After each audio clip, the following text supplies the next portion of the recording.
안녕하세요. 오늘은 고등어 조림을 만들어 봤어요. 마트에 갔더니 생물 고등어가 좋은 가격으로 나와 있더라고요. 그래서 냉큼 집어들고 집에 와서 조림으로 만들어 봤어요. 내장은 이미 제거가 되어 있는 상태라서 따로 손질하실 필요는 없으세요. 그런데 요리하기 전에 저기 붙어 있는 지느러미랑 아가미는 잘라줄게요.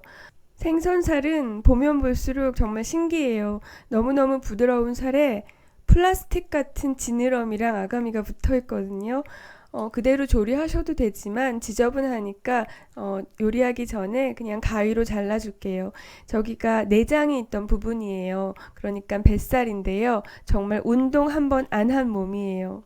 생선은 불에를 이용해서 물에 떠 있어요. 그리고 이동할 때는 지느러미랑 꼬리만 이용하거든요. 몸은 거의 움직이지 않기 때문에 근육은 전혀 없어요. 그래서 살코기가 맛있고 부드러워요. 오늘은 물을 조금 넣고서 졸여주려고요. 물을 저는 납작하게 썰었어요. 그런데 오래 끓이고 싶으시면은 물을 큼직하게 써셔도 돼요. 그리고 물을 한 컵을 넣었어요. 그리고 무가 물에 잠기도록 하신 다음에요. 간장은 반 컵을 넣어줬어요. 그리고 이거는 청주거든요. 보통은 청주랑 미림이랑 같이 넣잖아요. 그런데 오늘은 청주만 넣어주세요.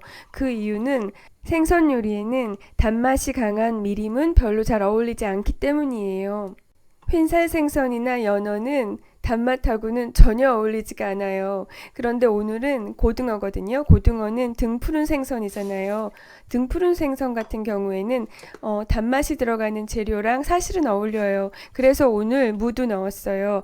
하지만 단맛이 어울린다고 하더라도 달콤한 재료들을 너무 많이 넣으시면 맛이 없어져요. 무로 충분해요. 청주는 4분의 1컵을 넣어주시고요. 양념장은 계속 끓여주세요. 그리고 저는 옆에서 다른 냄비에다가 물을 팔팔 끓이고요.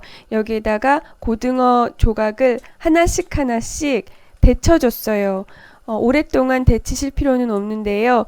표면이 익을 때까지 저 안쪽에 가시 안에도 살이 있잖아요. 안쪽까지 다 익을 정도로 2분 정도 충분히 데쳐주세요. 그리고 데치자마자 옆에서 끓고 있는 양념장으로 옮겨주세요. 고등어 같은 등푸른 생선은 냄새가 많이 나잖아요. 이 생선 비린내, 트리메틸아민을 제거하기 위해서는 우유에 카제인 또는 식초를 사용하시면 되는데요. 오늘은 두 재료가 둘 다 어울리지 않아서 끓는 물에 데쳐줬어요. 끓는 물에 데쳐주는 것도 비린내 제거에 굉장히 효과적이에요. 그 대신에 그 데친 냄비는 정말 깨끗하게 씻으셔야 돼요. 냄새가 엄청 많이 배어있거든요. 그리고 대파 한 대랑 마늘을 3, 4개 정도 다지신 다음에 양념장에 넣어주시고요. 골고루 분배를 하신 다음에 이제 졸여주시면 돼요. 그런데 생선이 양념장에 반 정도만 잠겨있는 상태거든요. 생선 같은 경우에는 살이 부서지기 때문에 뒤집기도 힘들어요. 이런 상태에서 윗부분까지 양념이 배어들게 만들기 위해서는 오토시 부타라는 일본식 조리 방법을 써요. 저런 뚜껑을 쓰시면 되는데요. 제 건 너무 작잖아요. 그래서 종이 오일을 구긴 다음에 동그란 모양으로 잘라서 덮어줬어요. 그러면은 계속 졸여지면서 양념장이 위로 계속 튀어 오르거든요. 그런데 종이 오일 천장에 맞게 되잖아요. 그래서 생선살 위로 양념장이 떨어지면서 샤워하는 것처럼 졸여지는 거예요. 그런데 고춧가루처럼 무거운 거는 따라서 올라가지 못하니까 수저로 양념을 떠서 생선 위에 끼얹어 주세요. 총 20분 졸이시면 돼요. 이제 다 졸여졌어요. 이제 먹어볼 건데요. 생선 조림이 만들기 굉장히 쉬운데요. 드실 때는 조심하셔야 돼요. 가시가 굉장히 많아요. 그래서 잘 보고 잘 발라서 드셔야지 돼요. 비린내는 거의 나지 않고요. 고등어 살 특유의 고소하고 담백한 맛이 그대로 잘 나타났어요. 제가 맨날 제가 만든 거 먹고서 너무 맛있다고 하는데요. 정말 맛있는 것만 제가 영상을 올리는 거예요.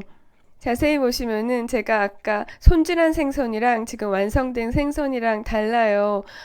맛이 없으면은 제가 영상으로 차마 올리지 못하고 다시 만들거든요. 지금 만든 생선 조림이 정말 맛있는데요. 그 이유가 간을 거의 안 했기 때문인 것 같아요. 생물 고등어가 워낙 맛있잖아요. 그러니까 비린내만 제거해주고 간만 맞춰주면 되는 거예요.